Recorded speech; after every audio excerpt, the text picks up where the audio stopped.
Bonjour et bienvenue sur DigiSchool, je suis Lé, votre professeur de mathématiques et aujourd'hui on va parler des suites numériques et du raisonnement par récurrence.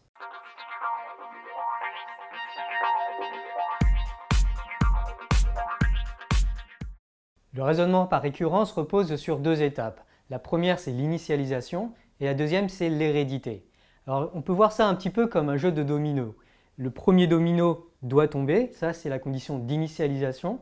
Et ensuite, les dominos doivent être bien alignés les uns après les autres pour que chaque domino fasse tomber le suivant. Ça, c'est l'hérédité. Donc si on essaie de voir ça un petit peu plus mathématiquement, un domino, on va le représenter par un nombre n, et la propriété tomber correspond à ce qu'on appelle une propriété P de n. Donc P de n, c'est le domino n qui tombe. L'initialisation correspond donc à dire que le premier domino va tomber. Donc ça peut être P de 0 ou P de 1 en fonction du cas.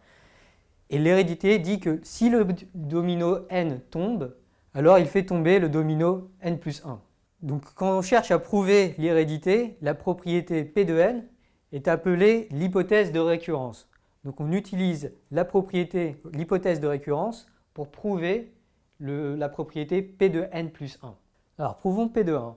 Alors P de 1, ça correspond à dire que la somme de 1 jusqu'à n égale 1, donc la somme de 1 jusqu'à 1, donc en fait c'est juste 1, doit être égale à l'expression qui est de l'autre côté. L'expression qui est de l'autre côté, donc je remplace n par 1, ça fait 1 fois 1 plus 1 divisé par 2. Donc 1 fois 1 plus 1 divisé par 2, c'est égal à 1 fois 2 divisé par 2, et c'est égal à 1. Okay, donc on a bien montré que la partie de gauche est égale à la partie de droite. Donc, P de 1 est vrai. Maintenant, on va chercher à prouver la récurrence. Alors, pour pouvoir prouver la récurrence, il faut montrer, on va supposer l'hypothèse de récurrence vraie. Donc, supposons P de n et montrons, on va donc chercher à montrer que P de n plus 1 est vrai. Et donc ça prouvera l'hérédité.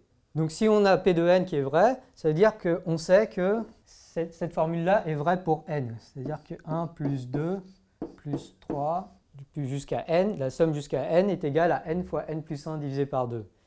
Ok, donc maintenant ce qu'il nous faut prouver c'est cette propriété pour n plus 1. Et le terme de gauche va correspondre à 1 plus 2 plus 3 plus jusqu'à n plus 1.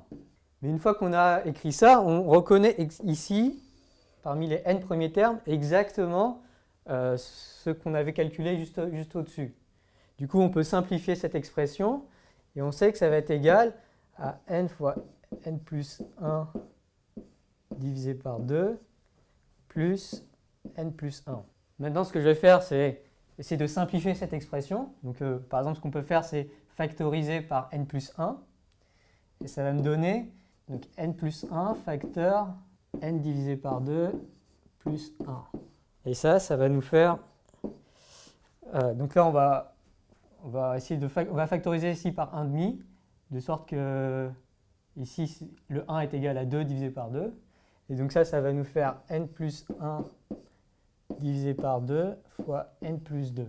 Et du coup, une fois qu'on a cette expression, on reconnaît ici exactement l'expression ici, mais où n a été remplacé par n plus 1. Parce qu'on peut par exemple réécrire ça par exemple, n plus 1 divisé fois n plus 1 plus 1 divisé par 2. Et ça, c'est exactement l'expression là où n a été remplacé par n plus 1. Et ça prouve la propriété pour n plus 1. Donc, la propriété est vraie pour n plus 1 si elle est vraie pour P de n.